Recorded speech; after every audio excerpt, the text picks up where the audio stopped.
Hello दोस्तों, उम्मीद है इस कोरोना काल में आप और आपके परिवार में सभी स्वस्थ और सेफ होंगे।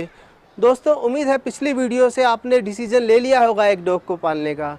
दोस्तों, जब हम ये डिसीजन ले लेते हैं कि हमें एक डॉग चाहिए घर में, तो हमें सबसे पहले ये देखना होता है कि हमें स्मॉल ब्रीड लेनी चाहिए या लार्ज ब्रीड लेनी चाहिए।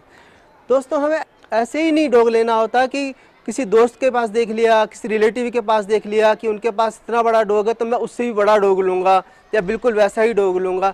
हमें ऐसे करके डॉग नहीं लेना। हमें अपनी फैमिली को देख के, हमारे पास कितनी जगह है वो देख के तब हमें डॉग को लेना होता है। तो दोस्तों, मेरे हिसाब से small breed is better than large breed. दोस्तों, हमेशा स्मॉल ब्रीड ही लार्ज ब्रीड से ज़्यादा ठीक रहती है, ईजी रहती है पालने में। दोस्तों देखिए, सबसे पहले हम ये देखते हैं कि हमें सबसे ज़्यादा ये इसमें प्रॉब्लम आती है कि हमें जब डॉग को वॉकिंग पे लेके जाना होता है तो हमारा डॉग हमसे ज़्यादा स्ट्रॉन्ग, हमसे ज़्यादा पावरफुल नहीं होना चाहिए। दोस्तों, अगर हमारा डॉग ज़्यादा पावरफुल होगा तो हम उसे घुमा नहीं पाएंगे, वही उल्टा हमें घुमा रहा होगा, हमें पुल कर रहा होगा, तो उसमें प्रॉब्लम आती है। तो स्मॉल ब्रीड के साथ ऐसी प्रॉब्लम नहीं आती, वो आपके साथ साथ चलता है और घर में कोई बुजुर्ग भी उसको घुमा लेता है। सुबह बुजुर्ग पार्क जाते हैं, दूध लेने जाते हैं, तो वो आसानी से उसको घुमा पा रहे होते हैं। दूसरी बात दोस्तों, स्मॉल ब्रीड हमेशा इजी टू ट्रेवल होती हैं।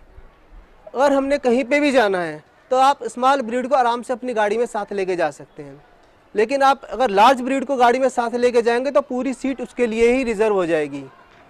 और लार्ज ब्रीड के डॉग के साथ में हमेशा ट्रेवल सिकनेस होने के चांसेस रहते हैं। वो पूरे रास्ते सलाइवा गिराते हुए जाता है, वोमिटिंग करता हुआ जाता है, गाड़ी में स्मेल कर देता, परेशान हो जाता है वो। तो दोस्तों, स्मॉल ब्रीड का डॉग तो वैसे ही आराम से एंजॉय करते हुए जाता है गाड़ी के अंदर। और अगर आप उसको ले जाना भी नहीं चाहें और फिर भी अगर सोचे कि चलो किसी फ्रेंड को यार नेबर्स को भी दे दे थोड़ी देर के लिए या एक दो दिन के लिए, तो स्मॉल ब्रीड के डॉग को कोई भी आसानी से रख लेता है एक दो दिन के लिए, लेकिन लार्ज ब्रीड को कोई नहीं रखता जल्दी से।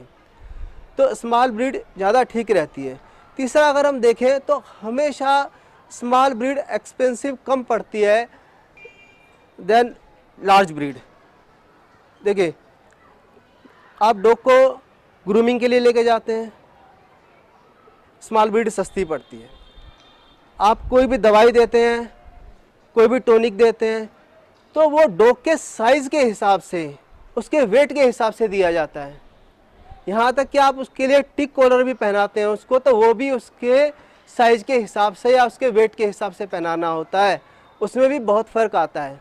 और खाने को देखिए, आप अगर आप उसका घर के खाना आप दे रहे हो तो इतनी प्रॉब्लम नहीं आपको लगेगी, लेकिन जब आप मार्केट से पैकेट फूड खरीद के लाते हो तो आपको बहुत ज़्यादा डिफरेंस मिलेगा। दोस्तों, आप स्मॉल ब्रीड तो बहुत कम खाने में भी आराम से पलती है, लेकिन लार्ज ब्रीड के लिए काफ़ी खाना लगता है, उसमें आपको सोचना पड़ जाएगा। इसके बाद आती है एक्सरसाइज की बात।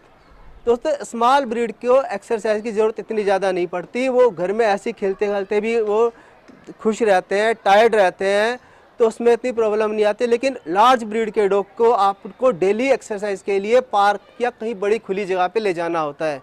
अगर उसकी एक्सरसाइज नहीं होगी तो घर के सामान काटता है, परेशान होता है, आगे चल के उसके अंदर एग्रेशन आने के चांस रहते हैं। इसलिए स्मॉल ब्रीड ज़्यादा ठीक रहती है। दूसरा दोस्तों, स्मॉल ब्रीड ज़्यादा एडजस्टेबल रहती है इंडियन वेदर के हिसाब से। हमारे यहाँ पे ज़्यादा टाइम गर्मियाँ होती हैं, स्मॉल ब्रीड को गर्मियाँ कम लगती हैं। बड़ी ब्रीड हमेशा गर्मियों में बहुत ज़्यादा परेशान रहती है, दिन भर सलाइवा गिराते रहते हैं, पानी गिरा के उसमें लेट जाते हैं, जिससे उनको सारे रैशेज़ हो जाते हैं बॉडी में। इस तरह की प्रॉब्लम फेस करते हैं लार्ज ब्रीड ज़्यादातर। और स्मॉल ब्रीड को इतनी गर्मी नहीं लगती है, वो कहीं पे भी आराम से, कूलर में भी आराम से रह लेते हैं, ज़रूरी नहीं होता उनके सामने हर समय एसी चले। तो दोस्तों, आपने देखा कि स्मॉल ब्रीड हमेशा लार्ज ब्रीड से ज़्यादा ठीक रहती हैं। आप अपने किसी दोस्त या रिलेटिव को देख के मत डॉग लीजिएगा, हमेशा अपने हिसाब से डॉग लीजिएगा। दोस्तों, उम्मीद है वीडियो आपको पसंद आई होगी। अगर पसंद आई है तो लाइक करें, शेयर करें और चैनल को सब्सक्राइब करें। थैंक यू सो मच दोस्तों। Stay home, stay safe. Thank you.